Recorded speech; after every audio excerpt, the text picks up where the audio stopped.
We work hard, we play hard. We are gamerpreneurs. Individuals who have chosen to give up the security of a 9-to-5 in favor of getting to set our own hours, of doing the work that we want to do, and we refuse to give up the hobby that we grew up with in order to, quote, grow up.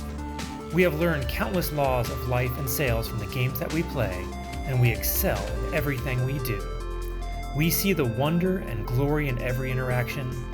We fit in awkwardly with the rest of the world because they don't understand our quirkiness, and we wear it as a badge of pride.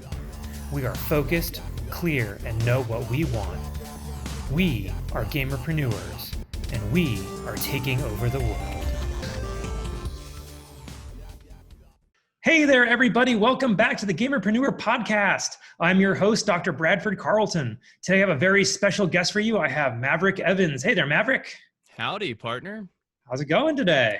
Doing good. Glad to be here. All right. So where are you located at? I'm located in Amarillo, Texas. So, very nice. Okay. Yeah. So almost the middle of nowhere, but not quite. Pretty much right in the panhandle. No one really knows where we are, but there's a few songs about where I live. So I drove through there when I was 15. I mean, my parents drove, but I was in the back. So right, I remember lots of nothing for many days, and then a little town, and then lots of nothing. Yeah, all we're known for is like one George Strait song, some really weird Cadillacs that are lodged in the earth, and then I think we have a bomb complex called Pantex that makes like nuclear bombs here. So that's all we have. Okay. All right. Well, that explains the third ear back there, but you know.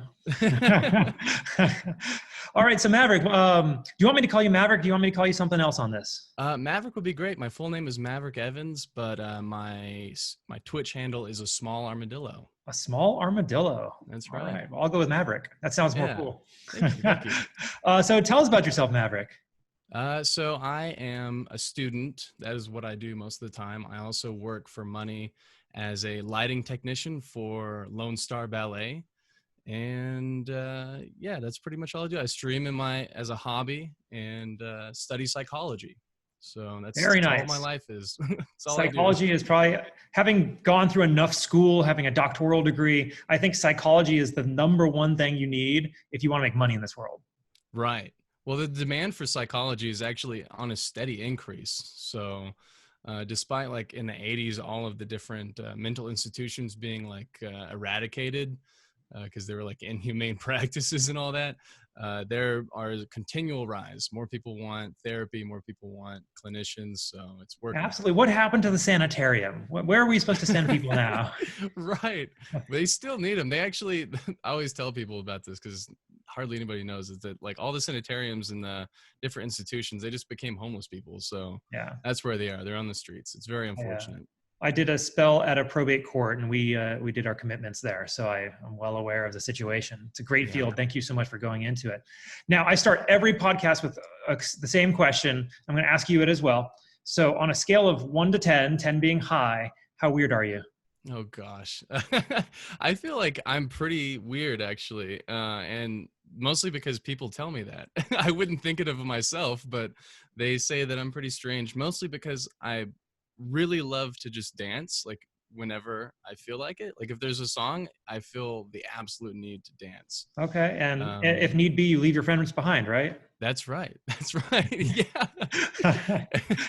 And so, yeah, I don't know. I feel like I'm not as weird. There's some weird people that I've met in the world, and I'm not anywhere near those guys. So I'm pretty normal, I feel like. All right, I had one guest say, I'm probably one step below plunger on my head. So. Oh, yeah. All right. So let's start talking about your stream a little bit. So tell me about your stream. Okay, so the stream right now is under like huge reformation. So when I first started out, it was just gaming, and that was what I did. Was I put on a game and I streamed it and played the gameplay and everything like that, and then I morphed it into just story games. And so what I would do is I'd play these story games that had different choices to make throughout the game. Some of the games were timed choices, so you didn't have as much time to analyze it. And some of them you had all the time in the world, in which case I would pick apart the different motivations for a particular character that they might take into account before they make the decision. Or maybe I would just say, like, what kind of character would we like to develop as we move forward through the story? And those kind of considerations. So a bit of a psychological perspective as well during the gameplay. And so that was part of what I would do. And then I just moved into like getting tired of that because they're so expensive. The games are really pricey. Sure. And if you don't make enough money to replace the games that you buy, you have to just like keep running with what you got. And so I just started playing some like MMOs and stuff like that. It's very generic gameplay. And so now I'm hoping to revamp things, and I have a new plan in order, and I'm excited to put it into play. Fantastic. All right. So it was a little bit of Twitch plays Maverick plays a game. Yeah, pretty much what it was. I just played the game and talked about it. Okay, beautiful. So what would you say, how about this? How did you even start it? Like where did the idea to be a streamer come from? So I was at home and my parents were going on a cruise, and I was laying in bed and they were like, see you later. And they left out the door, and I was home alone scrolling through Twitter. And on my Twitter profile, like the feed, I saw a picture there, and it was like an emote of a character from Final Fantasy X, Titus, and it was like pixel art. And I was like, wow, I really like that because I like that game. And so I clicked on it, and it was like a link to a Twitch like stream. And I didn't even know at that time, like, 2 years ago, what it was, like what Twitch was. And so I watched it and started chatting in the chat with everybody. And it was super fun. I was like, well, maybe this is something that I want to do. So then I did. That's so cool. I first found out about streaming. I don't think I've ever told anybody this. When I was just bored, at home, the wife was over on the couch and like, let me just see what's up.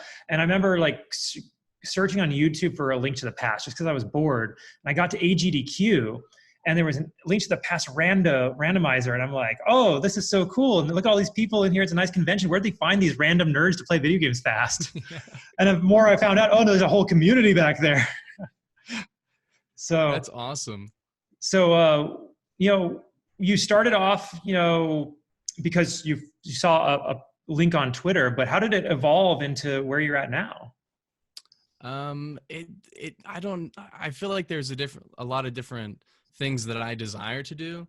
And gaming is one of those things that I've done for a very, very long time, like since I was a child. And since I'm an only child, another thing about myself, which might reveal a few things, is I was alone for most of my childhood. I had like family and cousins and stuff like that. But for the most part, I basically just like hung out and played video games. And that was like half of what I did other than sports. And so that was something that I wanted to take into my older adulthood. And I didn't know really a way to do that. So I thought that maybe if I could monetize the efforts, that I could rationalize playing hours on end of, like Call of Duty or something. So that's what I set out to do. And that's what I wanted to do. Now I just want to catch you real quick. So you play video games, you do theater, and you were into sports. Like, who are you? Yeah, I played all kinds of sports when I was much younger, like, football and soccer and baseball and all that stuff. But I don't think I did anything more than football. Like, I didn't miss a season of football from second grade until senior year of high school. I played on varsity. Very nice. All right. Yeah. So talking more about your stream, what makes your stream unique as opposed to the millions of other streamers out there? Right. So that's like one of the bigger problems that I ran into for the last years, trying to find a way to make my stream more unique, other than like analyzing games and story games in a way I feel like most people don't do. I also just chose to like put on like a kimono robe and wear that on stream. And you can't wear a kimono robe open with no shirt underneath. Like, you have to wear a shirt underneath or you break policies. But yeah, people seem to really like the robe. So that's one thing. Okay, then. Yeah. I was about to ask you, what things make you unique, but there you go. Kimono robe. Yeah. How about this? What skills do you have that you think have helped you be a streamer? as opposed to everybody else just kind of throwing something up there? It was definitely, I mean, what skills? I feel like the attribute that I have that gives me an upper hand is my high trait openness, and I'm also fairly disagreeable. And then those traits translate into like different skills, which is like being able to present myself publicly in a pretty well-rounded way. So I'm like half civilized and half socialized. So it works out pretty well. People like to talk to me, I guess, in chat. And sometimes, I don't like give people, like, I don't bow down to a lot of the chat, and I feel like they like that for some reason, like Show them who's alpha. yeah, like because a lot of people just say what I feel like the chat wants them to say, and like we'll just do whatever to get the best response. But I feel like I try and be true to myself, and sometimes that butts heads with some of the people in the chat, and I don't know why, but they feed off of that so well. Okay. Now your stream, what kind of resources are you using for it? What kind of equipment are you using? What software on the back end?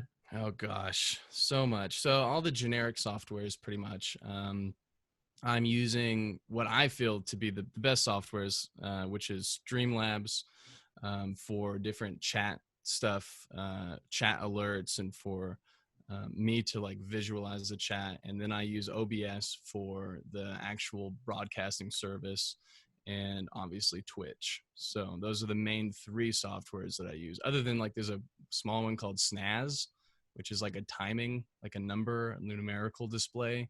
So if you have like a timer countdown, I use Snaz for that. Other than that, that's all the softwares. And my hardware is like a ton of stuff. I use a lot of things for the hardware.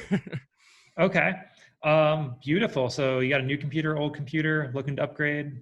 Yeah. So I guess I should ask, do you play computer? Do you play consoles? I do PC. I was PC exclusive until a couple months ago, and I didn't even get like a regular like a new gen console. I have like a 360. So I decided to play some older games and stuff. I run a 2 PC setup.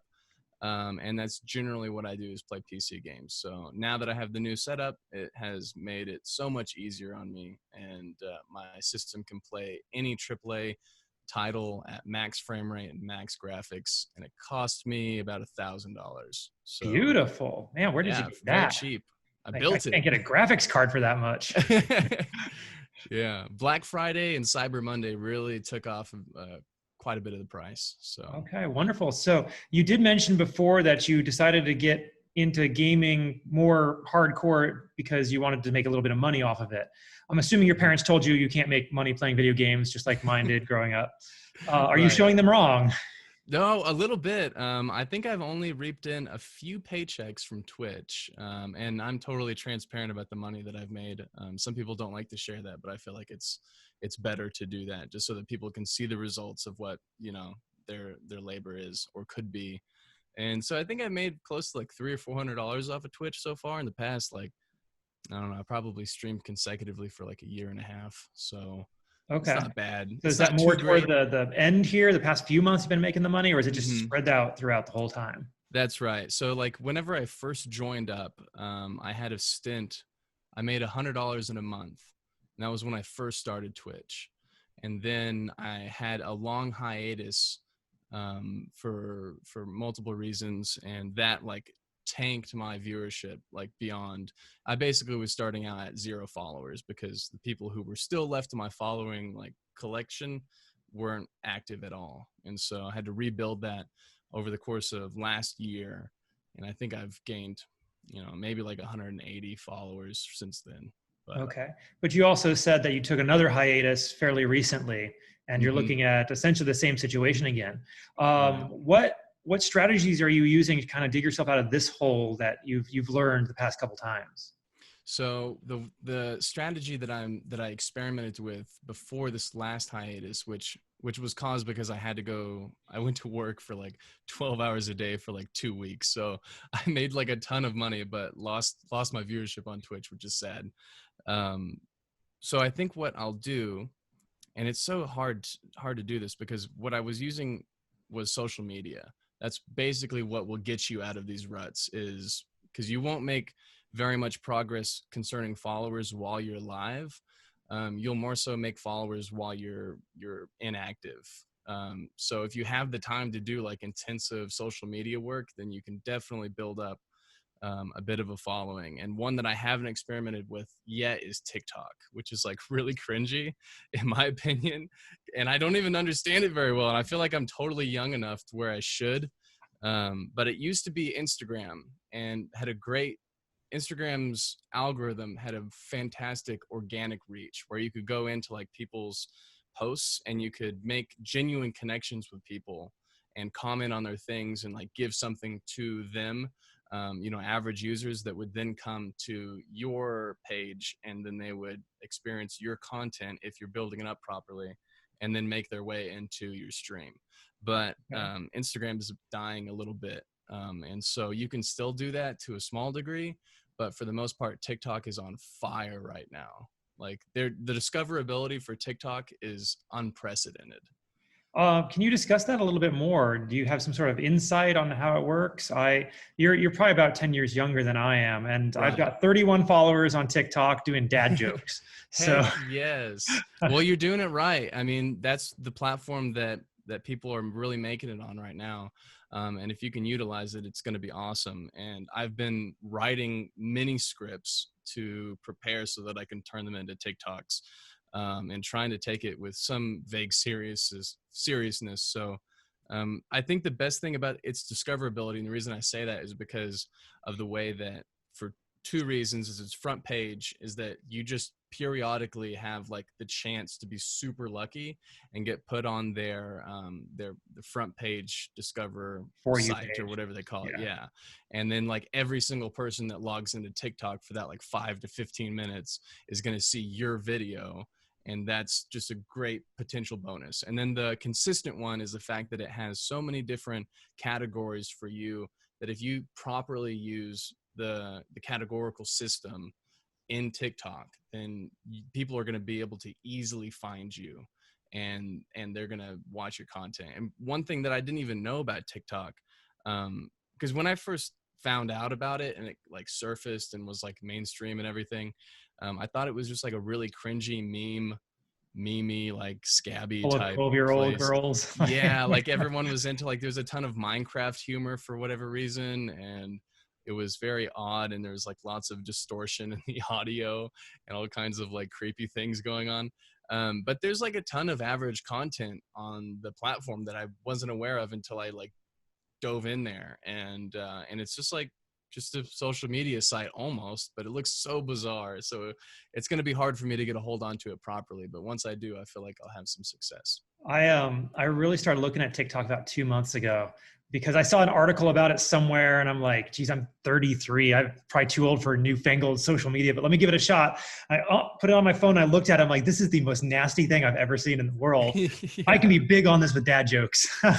It looks weird. That the layout is so strange. It is interesting, isn't it? Because it's just scrolling forever with really bad videos. Yes, most of them. Some of them are so cringy. I really love the all of the country western, like the hick and like redneck TikToks that they do that are so cringy, of like people lip syncing to different songs and whatnot. I think those are terrible in a brilliant way. Oh, you might get a little different content than me being out in Texas. So. Yeah, I can't say I've gotten that. So let's kind of talk. You started about 1.5 years ago, you said. If you could go back 1.5 years and talk to little Maverick, just a little shorter, and you could give him some advice about how to improve, how to move faster, what would you say? Oh man, I would immediately tell him about the lucrative opportunity on Instagram back in the day. But if I could give him one that's, for I guess lack of a better term, timeless, I would probably tell him that he just needs to get his shit together. Oh, sorry. I don't know if it's like bad to say. Anyway, he needs to get his stuff together. Because if you're organized, one, he needs to use a tip from Dr. Peterson and clean up his room.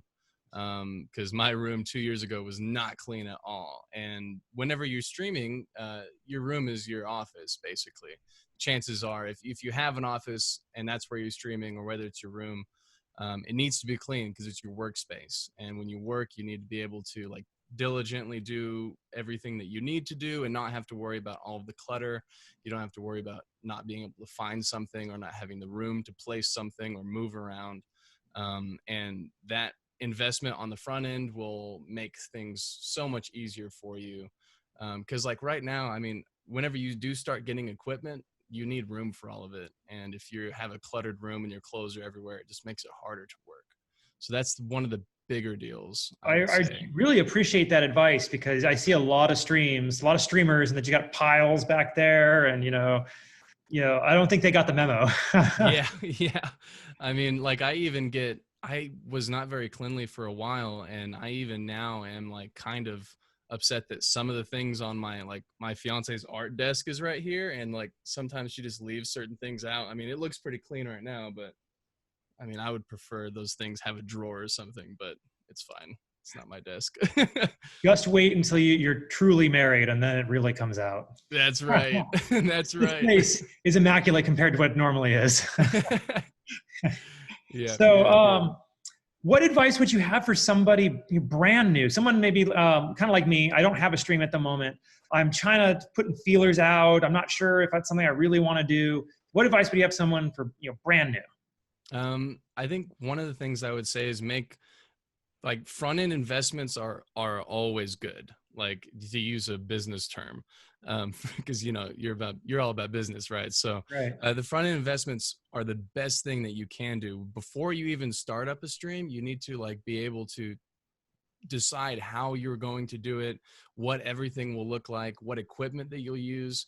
And for people starting out, if you can, you're going to need a webcam. I see too many people that don't have webcams, and they're great content and they have great personalities, and that's kind of what keeps them afloat. But they would grow so much more if their audience had like something to connect with, which is like the facial expressions and everything like that. And when you do have a webcam, put a little bit of your effort into lighting so that people can see your face and like it's not muddy. And there's so many things, and I think this dips into one of the questions that I'd seen, which is like, what are streamers doing wrong? Yes. And that's like just doing such weird things with their webcam. Like some people use like square boxes that are just very uncomfortable to look at, and some of them are like bathed in darkness. You can barely see their face and whatnot. It's terrible. So you just want to be clear to see.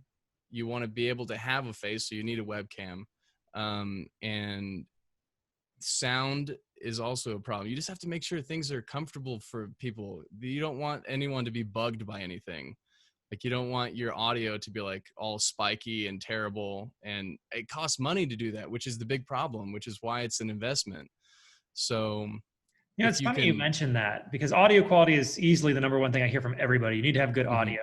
And what I find is I'll see guys with some really nice looking mics, like with the big old boom arm and the big old, just beautiful, very expensive looking mics. And as soon as it goes an inch away, you can't hear them. Yeah. So how do you adjust for that? Because I have, my little Turtle Beach, mic here.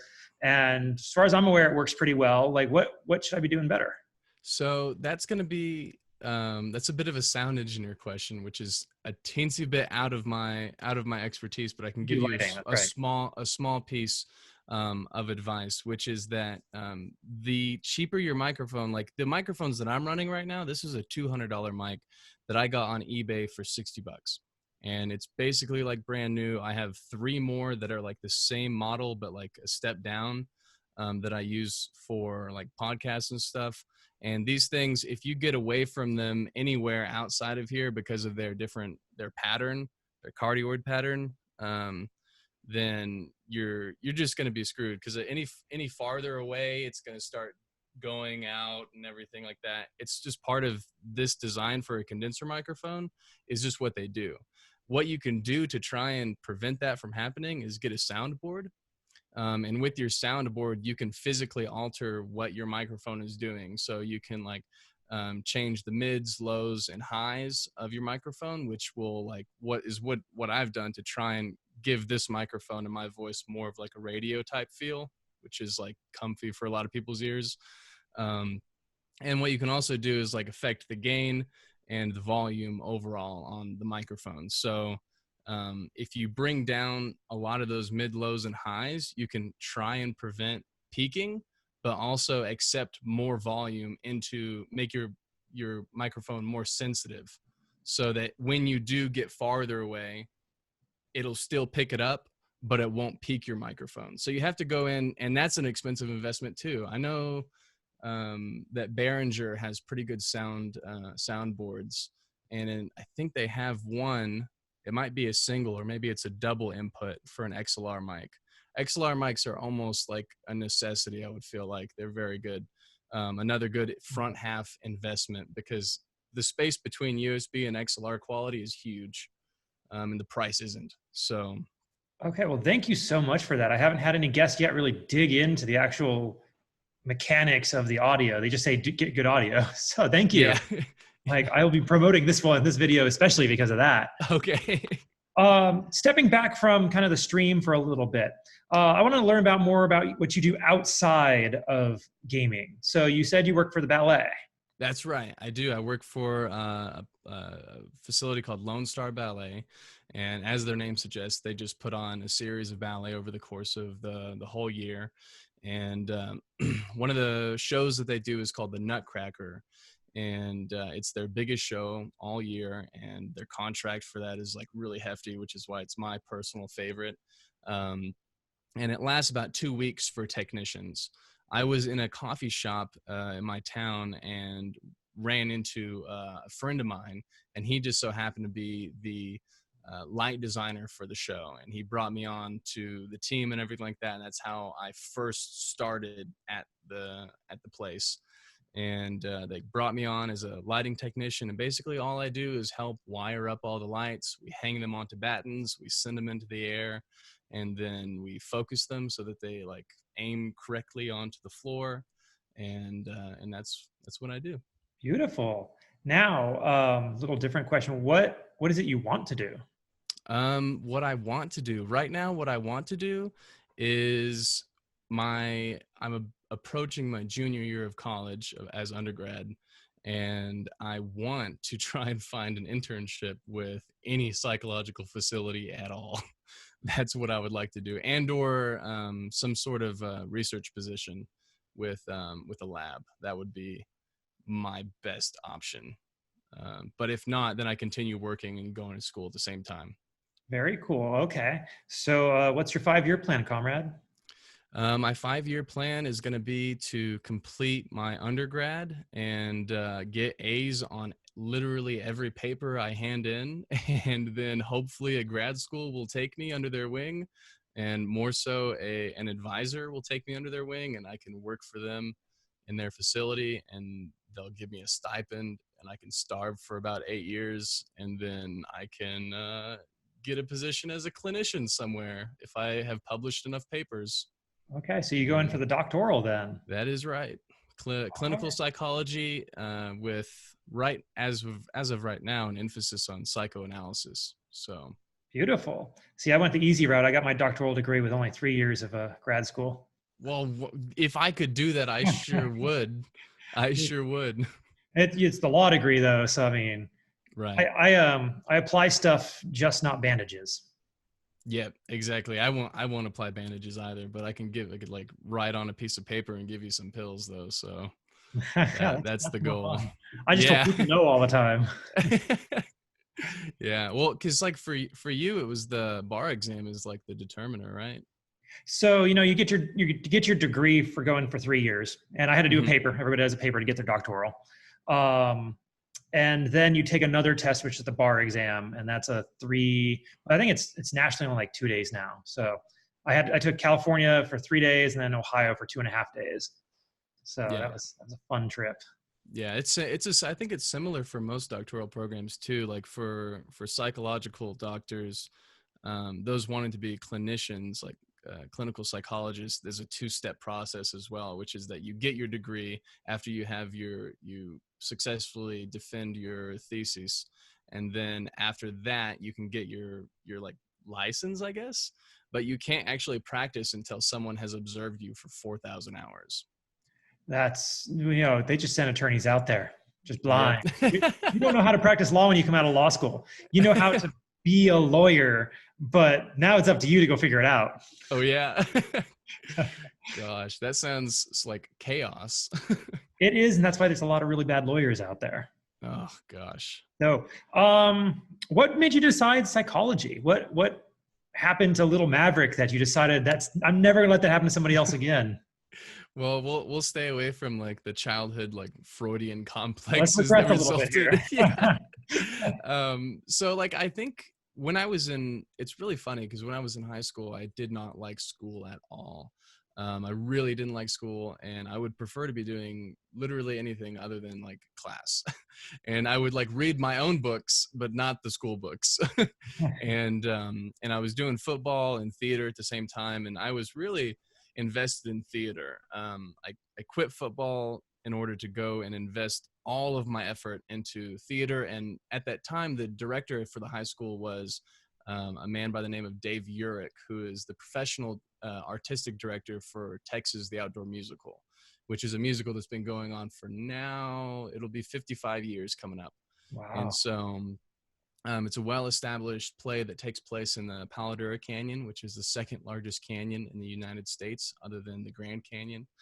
And so having him as like my mentor and my teacher was huge for me because I like established myself as an actor, and I wanted to apprentice basically under him, and I learned everything that I possibly could, and we're still very good friends today.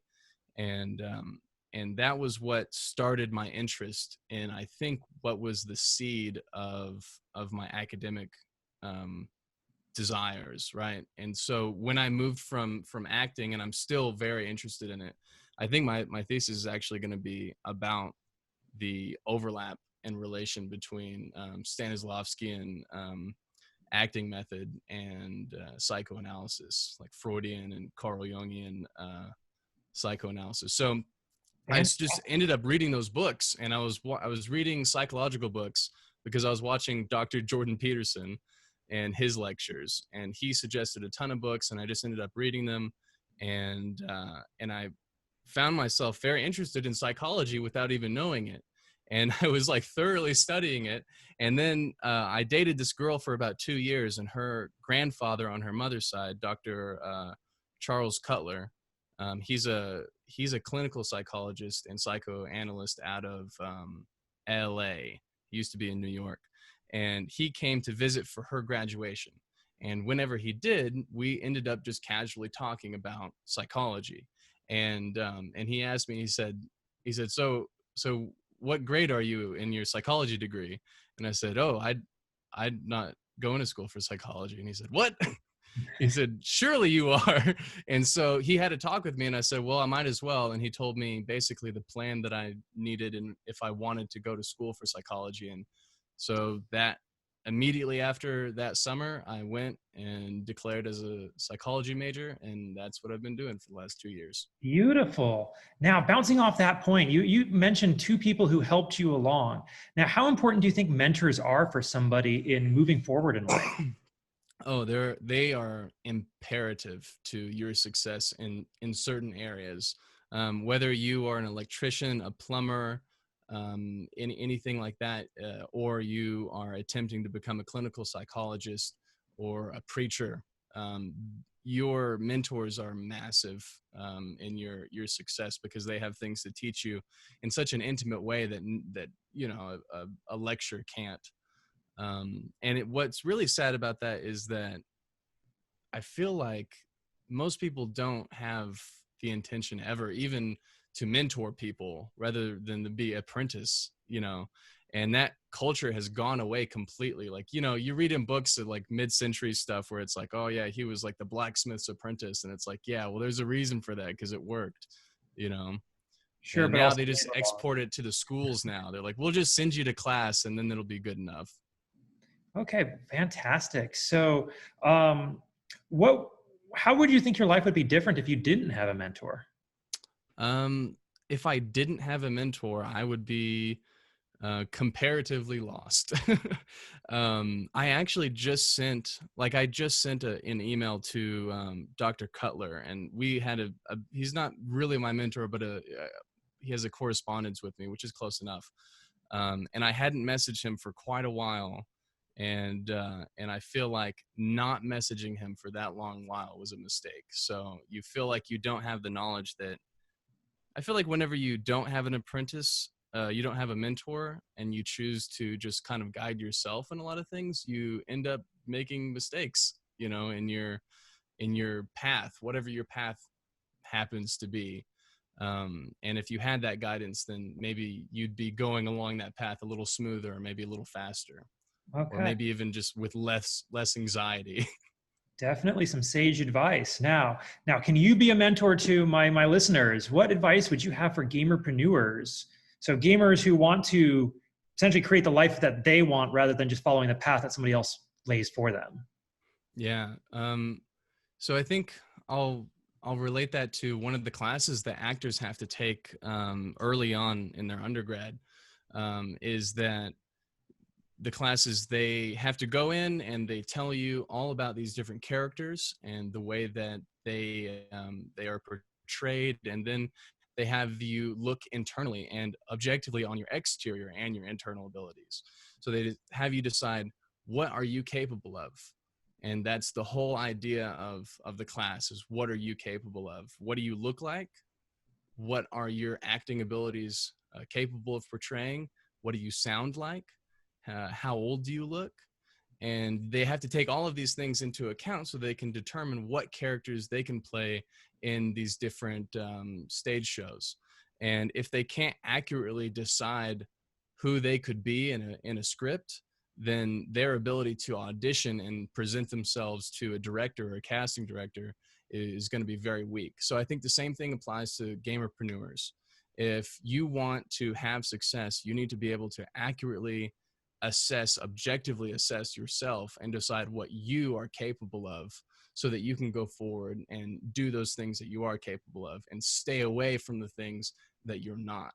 So that's it. So to sum it up, know thyself. Know thyself. That's right. Be true to thyself. Yes. Well, that's a little different. That was Hamlet. Oh, that was Hamlet. Yeah, that's why I said, yeah. To thy own self be true. Yes, yes. I took a literature class in college myself. It was Hamlet. We read Hamlet for an entire semester. That play's not that long. No, the dialogue is insane in Hamlet, but yes. To be true to yourself, know yourself, right? So know yourself and then be true to yourself too. Because some people lie to themselves. They say, well, I can do this, I can do that. And it's just, well, buddy, it's not working out for you, man. Like, it's not worked out for a while. You need to try something else. All right, let's switch gears for a second. I want to know more about you as a gamer, not necessarily a streamer, but as a gamer. When did you first get started? I think I first got started with the Super Nintendo, or the Nintendo Entertainment System. Sorry, yeah, the NES. Yes, and that was like the first one, and I think it was like what most people played was Super Mario Bros. 3. And the original, and I played lots of Kirby Adventure Land, or Kirby's Adventure, yeah. So that was like what I was introduced to. Okay, and how'd that progress? I don't know. I just played the games. I thought they were really fun, and then it progressed into, I think from there I played the GameCube or the PlayStation 2, and GameCube was super, super fun. And I think back on my childhood, my parents always get angry at me. They're like, you remember more than that. But I really have a hard time remembering most of my childhood as anything other than playing video games. Like the most time when I think back on the past, I'm always like, yeah, I do remember playing Fable, The Lost Chapters. That was a great time. They're like, do you not remember going out to, the patio or whatever, like to have lemonade? I'm like, no. I don't remember any of that. Yeah, most of my child right there with you, video game. Yeah. Everything else, I might have, sure, if you say so. Yeah, exactly. But I do remember slaying the Bandit Camp King with my greatsword. That was like, a great time. So. Oh, darn right. Getting to the arena, getting to the last stage, and then resetting it. That way you keep all that experience in gold, just keep coming. Exactly. I knew that trick. What games are you looking forward to coming out? I don't know if there are any games that I've been out of the loop for so long that I don't know which games are going to be coming out. There was new Halos used to be what I looked forward to constantly. And after Halo 4 and Halo 5, I was thoroughly disappointed with that franchise, and I'm really, really sad. But a game that just got released that I was so excited for is the Master Chief Collection that they ported over from Xbox to PC. So that has been amazing. And what they're doing is they are putting all of the Halos, Halo CE, Halo 2, Halo 3, ODST, all of them that contain Master Chief on the collection, other than 5. I don't think they put 5 on there, but who cares? And and they're also allowing the DLCs to be put into packs for about $10 each. And the first one that they have is the Reach package, which is so fun because that was my favorite multiplayer game of pretty much all time for like FPS games. Okay, bouncing So, off that, my next question is, what's your favorite game of all time? oh, my favorite game of all time, easy, hands down, Fable: The Lost Chapters. That is my favorite game of all time. See, Oh I'm a yeah. little envious because I did not have the Lost Chapters. I had the original Fable Right, that right. doesn't end. Like you beat the boss, but then like there's supposed to be stuff after you can't even get to. Yep. Yep.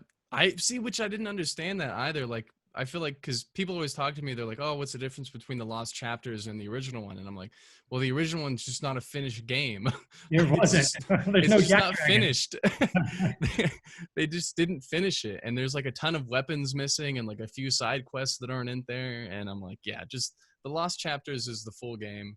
And they remastered that game too, but it's people say that it's laggy and not as good. They put like achievements in it that you could get, but it's, just get the original one because it's I'm much so cheaper. glad I found another Fable lover. I love Fable. Yes. I would say number one was my favorite of them. Two, and then three. Three Yeah, was all right. yeah. Well, I told you that I just I was PC and then I got the Xbox 360. I just dusted my old one off, just so I could play and stream Fable 2 and 3. So, yeah, I'm a big time Fable fan. All right. So this has been a fantastic conversation, but if it's all right, I'd like to humble you a little bit. All right. Okay. I want to know, what is something that you have failed at in life, not necessarily in gaming or streaming, but in life. Because my goal is to show that not every single person I talk to is a real human being that has screwed up somewhere. Oh yeah. Oh yeah. I feel like I'll give you like a few examples. One of which is like a bigger scale one, which is like I fail most times to be like empathetic with other people, which is like really ironic because I'm entering Considering you're like a going to field. psychology. Exactly, yeah. And that's part of it too, is like a lot of people enter into psychology to try and figure out what exactly is their issue. And so that's one thing that I have to continually work on, is being more understanding and patient and empathetic with others. That's one of my biggest flaws as a person. One thing that I brutally failed at when I was younger, me and my buddy, we had like a photography business that we would do for like weddings and whatnot. And we went to this wedding that was arranged from one of our friends, and we had agreed to do the videography for this event, for the wedding. And when we got there, we had just agreed to do the videography, and it was very clear that that was what we had agreed upon.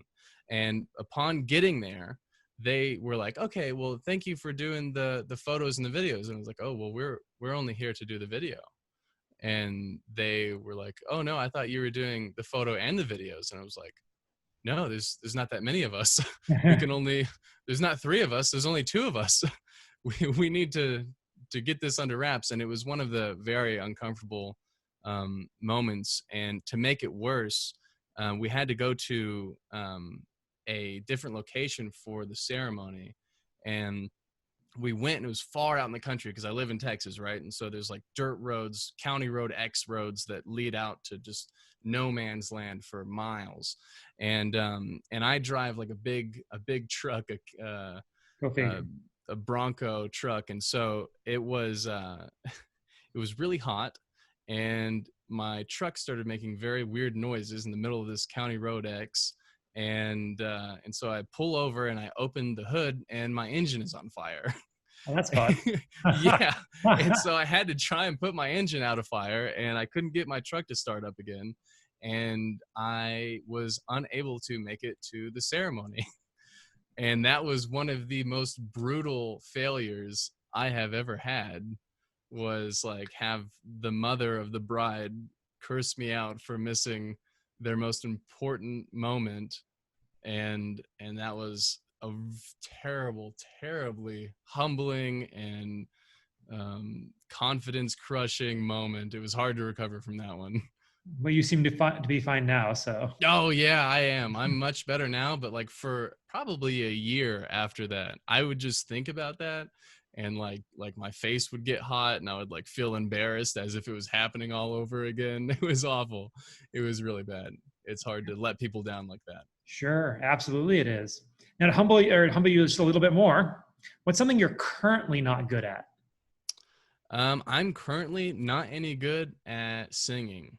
I'm really bad at singing, which is really funny because I just did like for like a 3-month run with a outdoor musical as like one of the lead characters. So I can't sing very well, to the point where when I got cast in that show, they had me try, and it was so atrocious. I told them that I couldn't sing, and they didn't believe me, I guess. They took my solo away from me. And like there was a whole solo for my character, and they cut it and they gave it to someone else. You'll love this. So I did drama in 7th grade. Mm-hmm. 8th grade. It was 8th grade drama. And so the first semester I got the lead role of our play for the semester, which was Winnie the Pooh. I did not know it was going to be Winnie the Pooh when I got the lead role. Oh yeah. That was fun. And then the next semester it was a musical, and they did Little Orphan Annie, and I flat refused to sing. You're just not happening. You're not getting me. So they cast me in every non-singing role. I just stood there. Good. You're the tree. That's right. I was FDR, actually. I wheeled up in a wheelchair. Oh, nice. That's awesome. That's really cool. So, we could swap stories about drama all the time. But, oh, yeah, for sure. The streaming community. So you're a streamer. Is there a streaming community? Yes, there is a streaming community. Okay, what is that like? It could be very many ways. One, I think one of two ways, which is either really good or really bad. Really good, really bad, or really big, and any combination therein. So you have smaller communities, which are kind of like, they give you a really big high, a great friendship, very intimate. You get a lot of attention as a chat member. And as a streamer, you are able to give a lot of attention to the same people over and over again, and build relationships with those chat members. But obviously, it's not lucrative for a streamer to and some people maybe intend to stay the same size forever if that's just what they want. But it's not lucrative to stay that size. And so what's unfortunate is that you kind of lose hold of like a lot of the original members that were inside of the stream. And as you grow, their voice gets drowned out in the chat, and you can't keep track of them very often. And it's very difficult to like actually speak to individual chat members or recurring chat members. And so some people are really toxic, have really mean communities, but I feel like overall Twitch seems to like suppress those kinds of personalities, and they don't really last very long, which I'm glad about.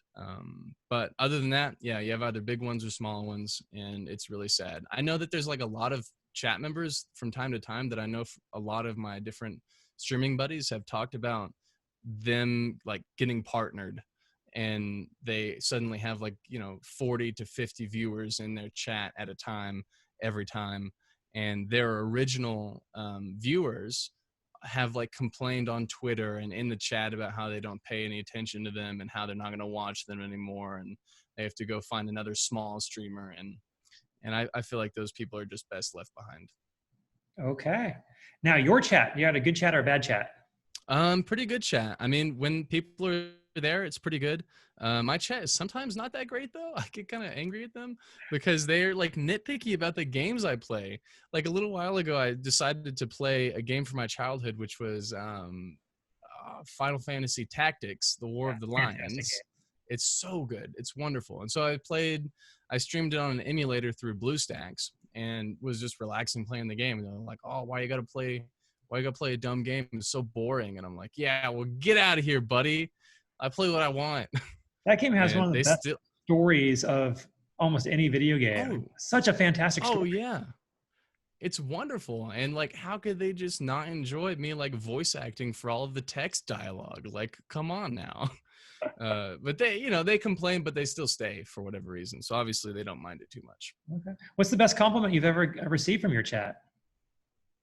Oh my gosh. I get constant compliments, especially when so like for a little while, I didn't have this bottom goatee portion and I just had the mustache.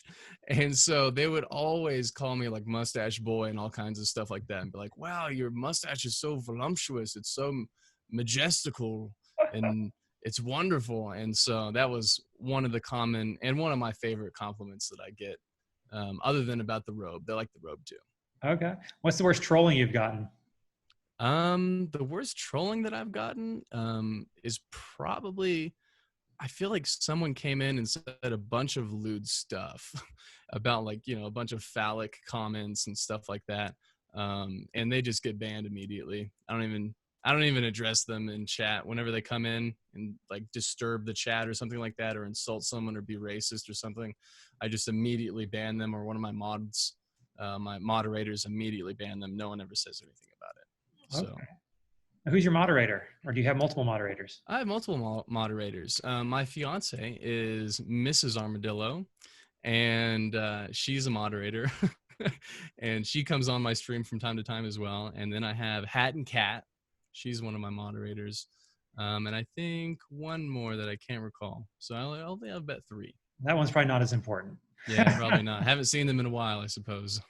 Oh, wonderful. This has been a fantastic interview, and I think we're getting close to wrapping it up. So why don't you kind of tell us where can people find you? Where are you at? Social media? What are your handles? So my handles for my personal social media is just Maverick Evans. You can probably find me through that on any of the platforms. And then you can also find me on pretty much any of the social media platforms under ASmallArmadillo. And that's how you'll find me. I love it. You messaged me this morning on Instagram. A small armadillo. Who's this? Yeah. I recognized the facial though, so like I know who that is. Yeah. All right. This has been this has been wonderful. I hope to get good advice out of these interviews, and you really dropped some good bombs here. Is there anything else you think we need to talk about before we wrap up though? Man, I don't think that there is. I think everybody just needs to, do some great stuff for 2020 and have a fun time with it. All right. On that note, Maverick Evans, thank you so much. We really do appreciate it. Yes, it was nice to meet you, Dr. Carlton. All right. You take it easy. Hey, if you like this podcast, I'd love to invite you to check out a little bit more about me, Dr. Bradford Carlton, Gamerpreneur. If you go to my website, www.thegamerpreneur.com/bonus, I'm going to give you a free copy of my book, The Warcraft of Business, where I explain my history in both gaming and business and how I brought the two together in order to create some very successful companies and help a lot of people. And all you got to do is pay for shipping and processing, and I'll send you this book. I absolutely know you're going to love it. All right, you all take it easy.